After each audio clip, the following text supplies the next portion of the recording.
We are the Fashion Daddies. Okay, Fashion Daddy Nick, how was your flight? Oh, it was so restful.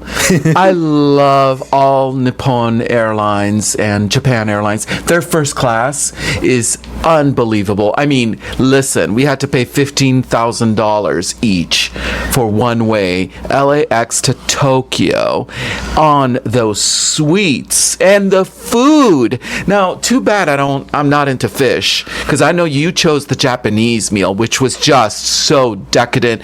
All the sushi and it was just incredible. The caviar, and then I think there was mackerel, and I mean, it was just incredible. And then I because of the fact that I'm not into fish, I chose the Western version, which was great as well. But I really love that sort of midnight ramen that Nick, they cooked up for us.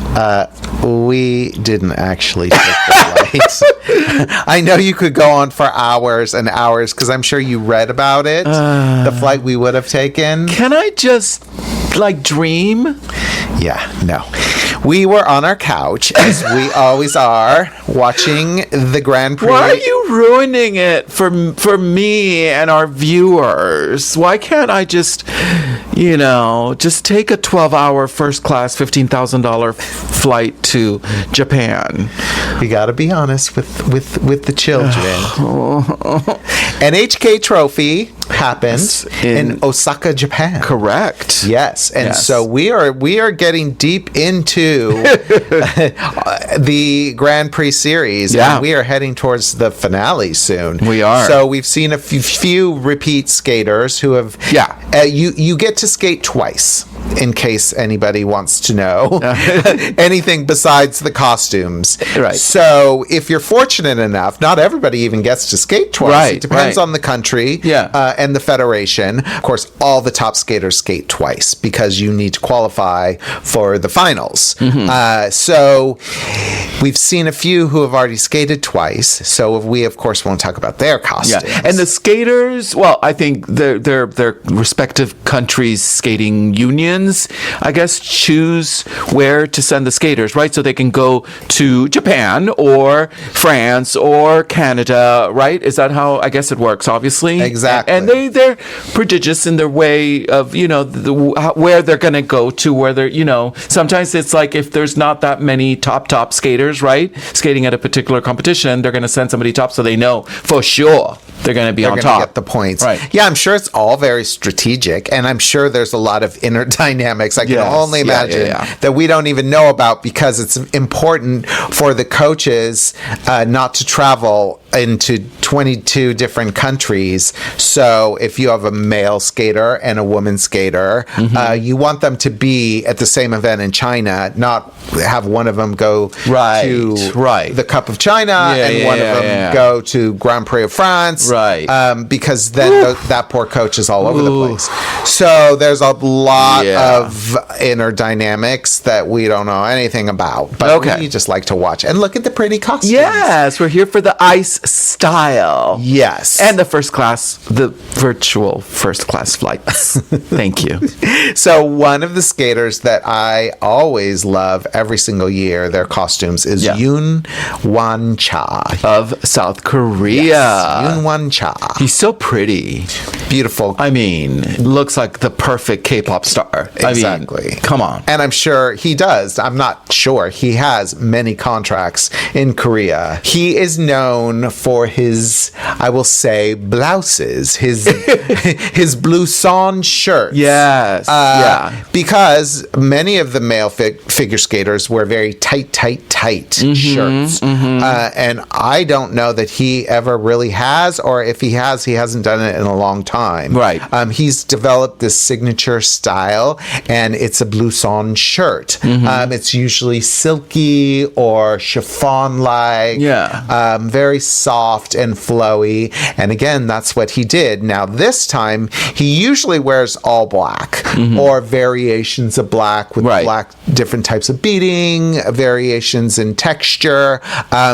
This time he wore cream, sort of a creamy gray. And it is described as, well, here it's described as white ombre. Okay. But it had gray undertones, a creamy undertone, and there was black lace beaded applique. Yeah, I see that. With embroidery and a raw edge tool haphazardly placed throughout, sort of down the front of it. Yeah, there was a lot of detail up front, which is, it was great to see, a lot of texture. Yeah. And I think I noticed the tool that was sort of just put there, as you say. I like that. What did you say? Haphazardly? Haphazardly. Yeah, it just looked like it was tacked on there, and it was kind of floaty and loose, and it added interest.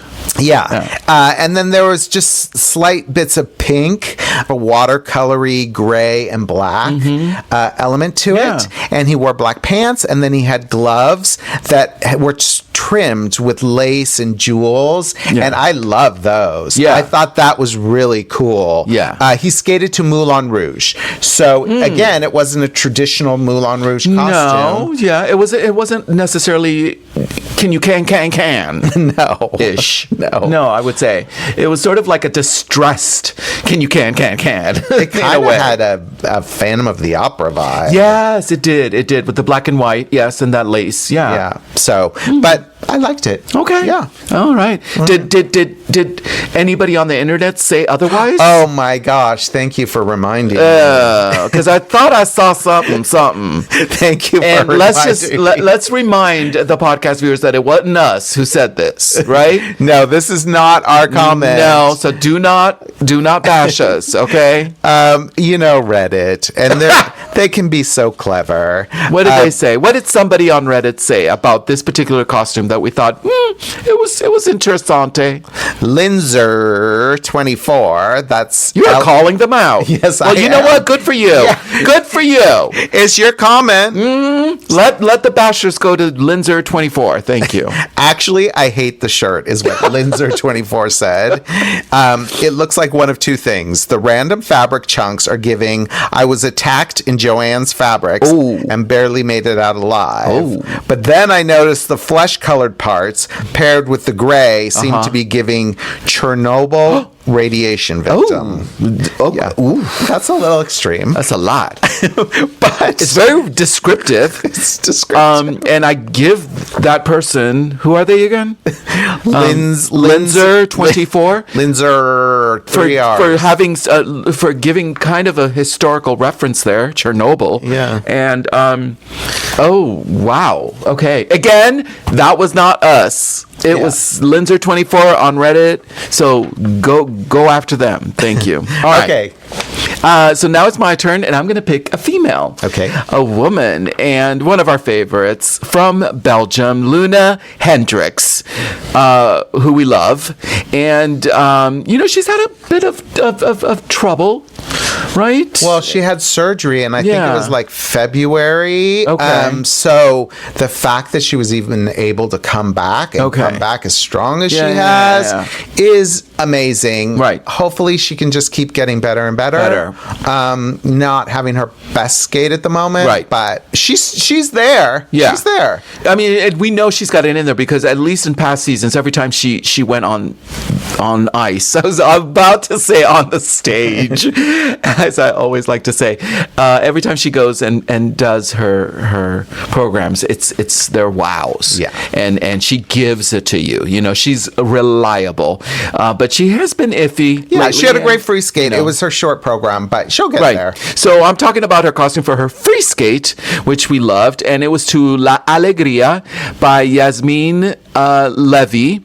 And the song itself is a blend of traditional Ladino, which is Judeo-Spanish. So it sounds flamenco-ish and Latino, very Spanish, but it blends. Ladino is a blend of Judeo and Spanish music, which is, I think, a lot of the influence from the south of Spain, the Moorish side, with flamenco and Middle Eastern influences. And she's known for combining ancient Spanish Jewish melodies with passionate contemporary sounds, often featuring emotional vocals and a fusion of Sephardic and Anatolian traditions. And that is literally what you hear in the music. And what she wore, which we loved, so sexy. The costume featured strawberry red and nude colored backdrop. It was basically one shoulder when you looked at it, and had straps at one side and one sleeve that extended down to her hands, so fingerless gloves, which is kind of a trend, right?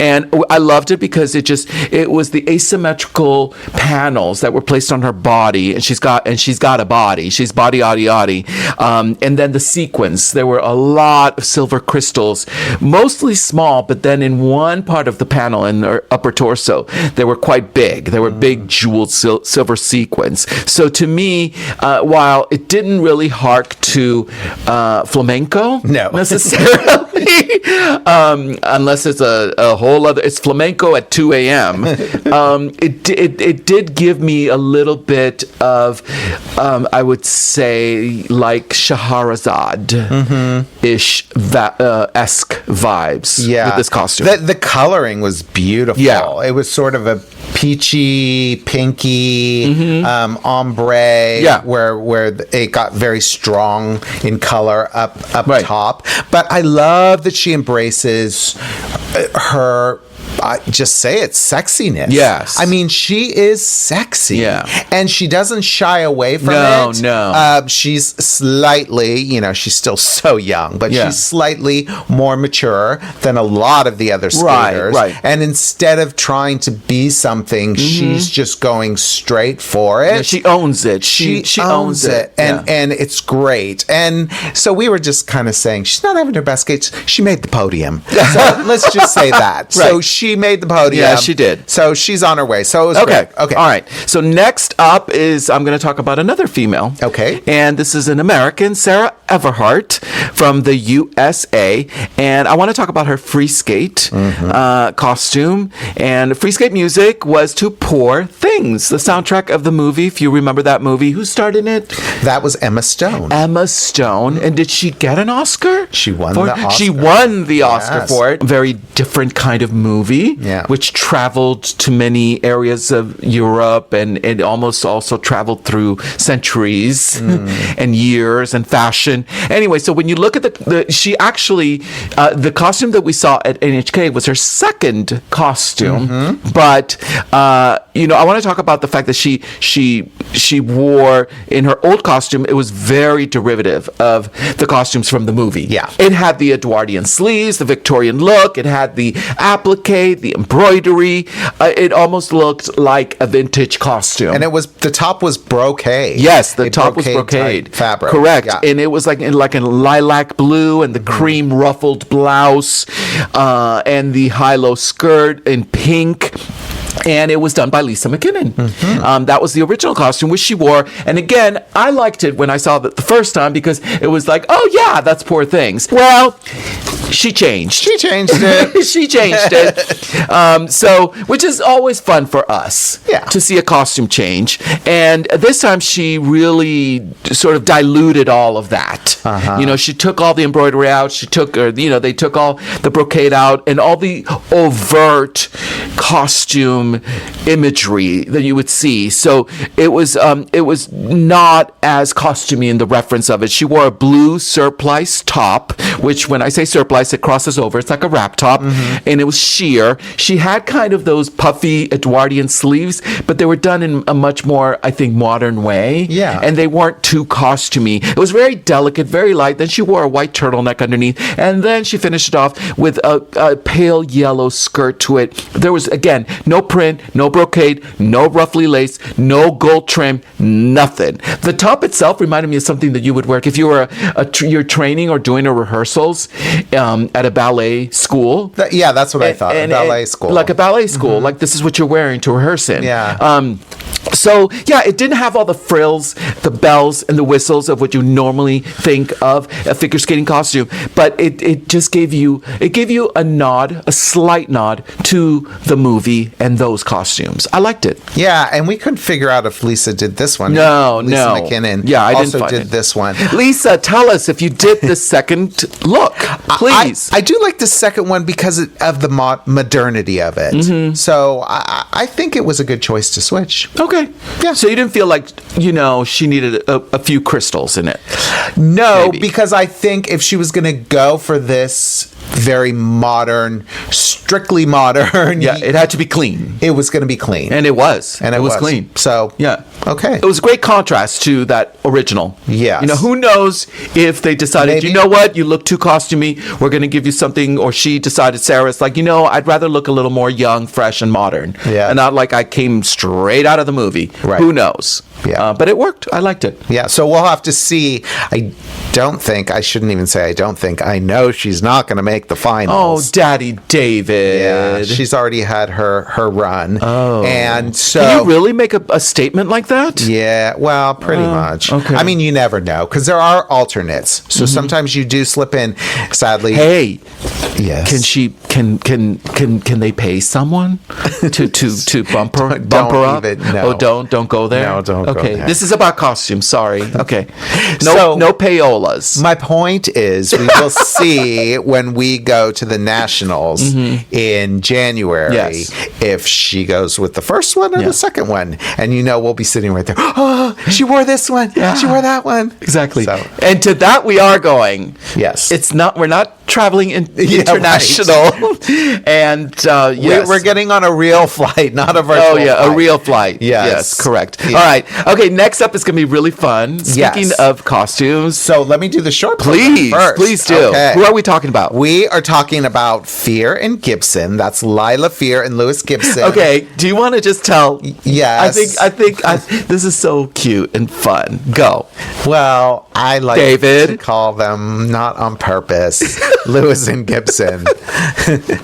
My best friend, my bestie and I, who's also going with us to the nationals, when we talk about figure skating, we eviscerate the names. Yeah, you always get the name. It's like you get the names crossed up and mixed, and it's no disrespect. No, it's us. Yeah, it's cute. We try, but it's become so natural that let you guys go back to some of our ice skating, figure skating podcasts, our ice style podcasts, because in one of the most recent ones we talked about ice dance, and we talked about them, and literally David's like Fear and Gibson. No, say Louis and Gibson. See, and you say Louis and Gibson. So we're going to discuss Louis and Gibson, and we didn't even think twice. I didn't call him on it because I just thought, that's who they is, and he didn't trip on it until we were editing, and all of a sudden he turned to me, he stopped the editing, turned behind to look at me, and I was like, what's wrong? He goes, I called him Louis and Gibson. What's wrong with that? And he goes, that's not their names. I was like, oh, Daddy David. So I do know that it's Lila Fear and Louis Gibson. So you can stop all your comments. Yes, we know. Yes. We kind of want to just continue it. Just say it. We are really calling them what? Louis and Gibson. No, we're not.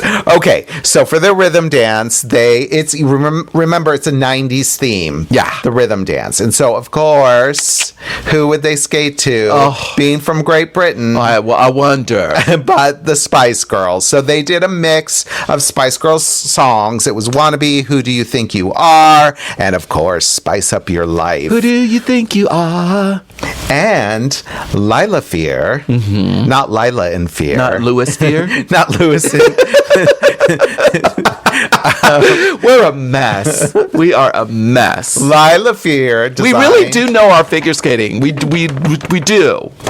Lila's costume was an interpretation of Jerry Halliwell's iconic dress that she wore for the Brit Awards, the 1997 Brit Awards. It was the Union Jack dress, which she actually, I didn't know this, she designed it herself. Yeah, Jerry she made Halliwell. It. And it was kind of a thing back then, if I remember correctly, that I think she was advised to not do that, to not go out there in a dress that you made with your singer-sewing machine, like to perform at the Brit Awards. But she was like, "Oh no, I'm gonna do it," and then that was it. That was it. I mean, and y'all know, we don't even have to show you the image. You know, when you think of Jerry Halliwell, when you think of Spice Girls, you know that British flag, the Union Jack, and that dress. Yeah, and she did a great interpretation. I want to say that it was chainmail. Do you think it was chainmail? It looked like it. It did look like it. Chainmail, which was really cool. Yeah, it's that Versace fabric, in case you don't know. Yeah, and it was asymmetrical hem, very, very short on one side, about about almost down to the knee on the other side,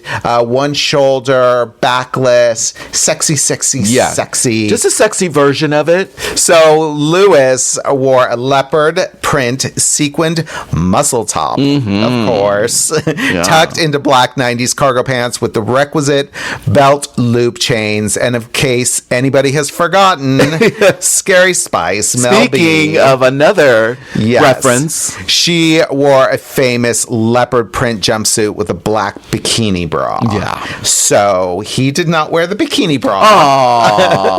Oh, come on, Louis Fear. Come on, Louis Fear. Louis Gibson. Lila smartly designed a great, sexy tank top. Yeah. All right. The next one we want to talk about is the free downs, and it was to Scottish Highlands. I mean, they're going to they're going to go to the Olympics, right? And they're skating for Great Britain. It was just like, I mean, what kind of an homage can you get? First, the Spice Girls, and then while everybody else is doing, an Italian opera because they're going to Milano, right? They're skating to Pavarotti, or Rossini or Madama Butterfly or whatever. No, they're skating to Scottish Highlands, the Bonnie Banks of Loch Lomond by Ella Roberts. I'm gonna be 500 miles, whatever that song is, with the Proclaimers, the famous song. Anyway, naturally, they come out and they're wearing kilt. Not actual kilts, but the plaid, the red and white plaid kilt fabrications. It's their Scottish tartan costumes. You usually see them on the kilts. Lila's costume was done in almost like a corset-like top design, and then the skirt was kind of a variation on a kilt skirt, and she had a nude illusion neck and a scooped back, and there was kind of a lace embroidery black trim that framed the neck as well as framed the back and the back of the skirt. When she turned around, you could see the detail on the back of the skirt. Louis's costume, he wore a tuxedo-like suit in the same fabrication, the same red and black kilt, and the black pants had the tuxedo panel striped down the side. The jacket was very fitted, big notched lapels with the same black sequin embroidered on the lapels themselves, with big silver metallic studs on the jacket. It was like a tuxedo version of something that you would wear to a Scottish Highlands wedding. Yeah. All in the red and black Scottish tartan look, fabric of it all. They look great. It's a little on the nose for my taste. Nick loves an on the nose. Yeah. costume. Yeah, that's why. Yeah. So, but it was fun. It fit the skate perfectly. They know exactly who they are. I mean, their skating is incredible. Oh, incredible. When they start doing like the Scottish Highlands dance thing, I was like, I lost it. I lost it. I was like, bravo. You always know you're going to get a performance from them, and this fits right in the minute they hit the ice. Yeah. It's you're like, got it.